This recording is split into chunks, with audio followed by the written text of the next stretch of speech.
Thanks for tuning in to Back to Health, the podcast that brings you up-to-the-minute information on the latest trends and breakthroughs in health, wellness, and medical care. Today's special episode is part of our Women's Health Wednesday series, which features in-depth conversations with Weill Cornell Medicine's top physicians on issues surrounding women's health throughout the life course. Listen here for the information and insights that will help you make the most informed and best healthcare choices for you. I'm Melanie Colin. On this Women's Health Wednesday, we're discussing National Birth Defects Prevention Month. Joining me is Dr. Georges Sylvestre. He's an assistant attending obstetrician and gynecologist at New York Presbyterian Hospital, Weill Cornell Medical Center, and he's an assistant professor of clinical obstetrics and gynecology at Weill Cornell Medical College, Cornell University. Dr. Sylvestre, it's a pleasure to have you with us today. I'd like you to start by kind of reminding us about birth defects, the common ones that you still see today, really what we've been seeing in the trends over the last few decades. You know, the underlying birth defect rate for anybody who's pregnant, and I say that to all my patients, is about 3%. What's been happening in the last few decades, which is really wonderful, is that we have really developed ultrasound technologies and ways to detect them ahead of time if they happen. And another thing we've done is identify risk factors for birth defects that we can eliminate and decrease the incidence of these birth defects. Not only catch them when they arrive, but also decrease the incidence of them happening. So what do we know about the main causes? I know we've learned a lot over the last bunch of decades about some of those causes and even things that we know now can help prevent them. And we're going to get into those. But what have been the main causes of birth defects? It's a combination of many factors related to underlying health, medication, environmental exposures, genetics, some that we don't fully understand yet. Let's look at the most common birth defects that I see on a fairly regular basis, like cardiac defects, like heart disease. Congenital heart disease is one of the main common ones, a very common one. Spinal cord defect, one missing finger or limb, some brain anomalies, just to name a few. These are the ones that we see a little more frequently than others. So then why is it so important for women to see a healthcare professional before becoming pregnant and certainly throughout the course of her pregnancy? Some women, even younger women, think it's okay, I'm good, I'm healthy, I don't need to worry about these things, but there are things we've learned, right? So tell us a little bit about why it's so important.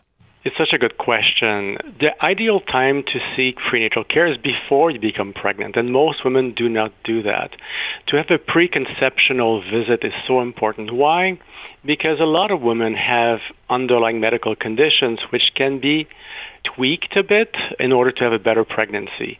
The most common thing is, let's say you take a medication while you're not pregnant. Some medications are safe, others are not. Let's look at the three more common examples for medication taking. A lot of women take meds to control their hypertension, diabetes, or more commonly to control depression and anxiety. A lot of options exist to take medications to treat these conditions that are actually compatible in pregnancy. So if you have a patient that comes, for example, on valproic acid to control her seizure disorder or epilepsy, I'm going to say, well, I'm going to switch you to a safer alternative than valproic acid. And we go on. So doing these little steps before become pregnant can substantially reduce the risk of birth defects. So I really advise women who are actively trying to get pregnant to consult the physician first, especially when they have underlying condition. Another example, let's say diabetes.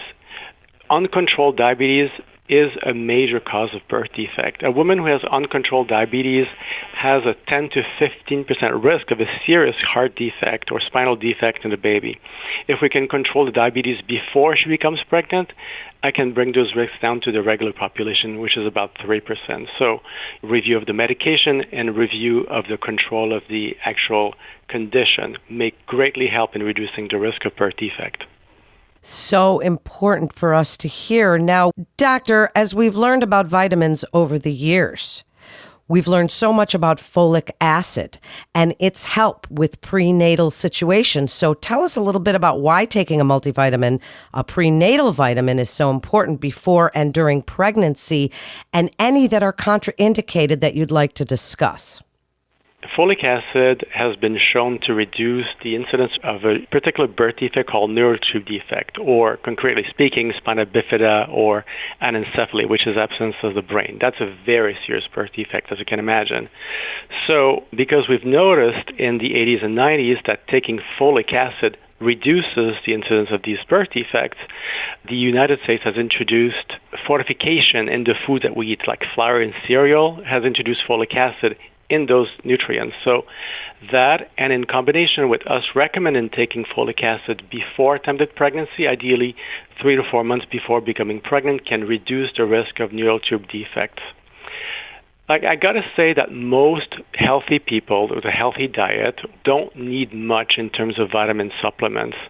And the vitamin industry is very unregulated. So you have to be careful about vitamins such as vitamin A. If you take it in excess, it can actually increase the risk of birth defects. So consult with your physician to buy vitamins. Take your folic acid. That's the best step to reduce your risk of neural tube defects specifically, and possibly heart defects as well. That's such great information. Many people might not have known about vitamin A, so thank you for that. What does a woman need to know about taking her medication? Suppose she does have diabetes, or so she's on blood pressure medication, or any of those other things that might come along with it. What do you want her to know about the safety of taking those medications during pregnancy and discussing this with her physician? Is very important because some medications for diabetes and hypertension, which are examples you just brought up, are safe in pregnancy and others aren't. Some medications work very well to control high blood pressure but are dangerous in pregnancy. So it's important to consult with a physician to look for an alternative which is going to decrease your risk of birth defects and control your underlying medication, be it diabetes or high blood pressure. Now, as we're speaking about medications, we all know drinking during pregnancy is contraindicated. We are not supposed to do that. But in this very stressful time that we're in right now, doctor, a lot of people are on various and sundry antidepressants. What about those kinds of things if someone is prone to depression? And we also hear about postpartum issues after pregnancy. So what about those kinds of medications like Lexapro or Xanax or any of those? Are those safe during pregnancy? And what do we say to our doctors about that? For medications to control anxiety and depression, which are very common, as you said, for the reasons that we all know, the principle of using the lowest effective dose is the best. So consult with a physician about potential alternatives to medications that you're taking to control anxiety or depression. So it's best, obviously, not to need any of these meds. But these are important medical conditions that sometimes psychotherapy or relaxation won't take care of. So sometimes you don't have a choice but choosing a medication. So with your physician, you can choose the medication which is safest in pregnancy. I'm not going to go into the details of the specific antidepressants, but I can tell you that there are some fairly safe antidepressant and anti-anxiety medication that exist to treat these conditions. What about infections? Obviously, COVID looming around in the room here, but what infections or precautions can a woman take? You mentioned environmental exposure at the beginning of the podcast. What precautions can women take to limit that exposure to agents that could cause birth defects or infections that could cause birth defects? Tell us a little bit about what some of those are, what we can do to hopefully prevent that. Many little steps that I'll go through. One of them is vaccination. So COVID vaccination has been in the news a lot lately, but let's not forget that rubella and chickenpox were and are common infections that can cause birth defects. So get your vaccination before you get pregnant. So rubella and chickenpox vaccine are available widely. And if you're not vaccinated and catch rubella, the chance of birth defects is significant. So know your status, get your vaccines up to date. With respect to other infections, let's look at syphilis. Syphilis is a relatively common sexually transmitted infection in pregnancy and non-pregnancy that we screen for in early pregnancy specifically. So ideally screen for syphilis before pregnancy because syphilis can cause birth defect, one, and two, it's very easy to treat. So that's one other way. Another way is to wash your hands. If you work in areas like in the healthcare or in a childcare, a daycare center, cytomegalovirus is common. Cytomegalovirus, or CMV, is one of the most common causes of congenital deafness. So the way to avoid it, unfortunately, there's no vaccine yet, but they're looking for one, is to wash your hands, and wash your hands. So knowing your status can help you to some extent before you try to get pregnant to see if you've been infected with CMV in the past. But if you're not, you're definitely at risk of getting primary CMV in early pregnancy, and that can be devastating. So wash your hands if you work in these settings and try to avoid getting it. Finally, if you talk about infections like Zika virus. We talked about Zika virus so much in the years past. Now it's been overwhelmingly more common to talk about COVID. But Zika is a serious infection that can cause really significant birth defects. So if you can avoid traveling in areas that have been infected with Zika in the past or an area where Zika is endemic. That's true. We did discuss a lot of that a few years back. Certainly been overshadowed by COVID, but so important nonetheless. And before we get ready to wrap up here, what is the criteria, doctor, for testing for these defects? I mean, I had my first child at 36 and my second one at 38, so I had amnios for both. Tell us a little bit about the criteria for testing for these type of defects. When do you do it and with whom? At many stages in pregnancy, we have like the first two sonograms that you had, the one at the nuchal translucency, which is done at the end of the first trimester, and the one that you had around the time of the amnio, around 18 to 20 weeks, will screen for birth defects fairly effectively. So that's one of the ways, and we test everybody. Certainly women that are of, like you said, advanced maternal age, women that are exposed to medications, women that have taken toxic medication, drugs, alcohol, marijuana. We haven't talked about it too much, but should be screened specifically with an early anatomy sonogram at 18 to 20 weeks. Like I said, in early pregnancy, we screen for the presence or absence of infections like syphilis, sometimes toxoplasmosis. So if we have it in early pregnancy, sometimes treating those infections in early pregnancy can reduce the risk of birth defects. Wow, what an informative episode this is, and you're such a great educator, and I can hear the passion in your voice. I just imagine you're a wonderful doctor for your patients as we wrap up. What would you like couples planning on having a baby to know about National Birth Defects Prevention Month? Your most important information and advice, doctor.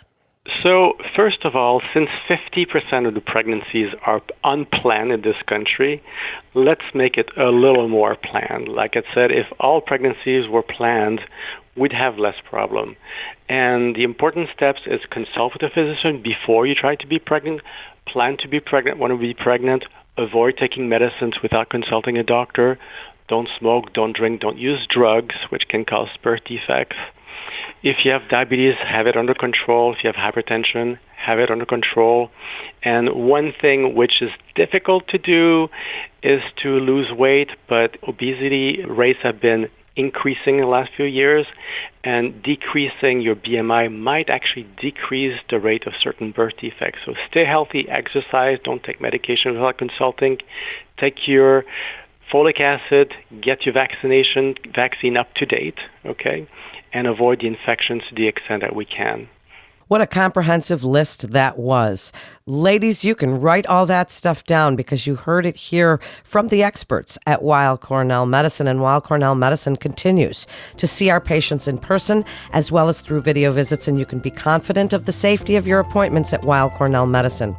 Thank you so much, Dr. Sylvestre, for joining us today, and we're so glad that you joined us for Women's Health Wednesday. We hope you'll tune in and become part of a community and a fast-growing audience of women looking for knowledge, insight, and real answers to hard questions about their bodies and their health. Please download, subscribe, rate, and review Back to Health on Apple Podcasts, Spotify, and Google Podcast. For more health tips, Please visit weillcornell.org and search podcasts. And parents, don't forget to check out our Kids Healthcast. I'm Melanie Cole.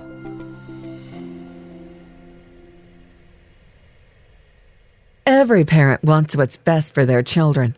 But in the age of the internet, it can be difficult to navigate what is actually fact-based or pure speculation. Cut through the noise with Kids Healthcast, featuring Weill Cornell Medicine's expert physicians and researchers discussing a wide range of health topics, providing information on the latest medical science. Finally, a podcast to help you make informed choices for your family's health and wellness. Subscribe wherever you listen to podcasts. Also, don't forget to rate us 5 stars.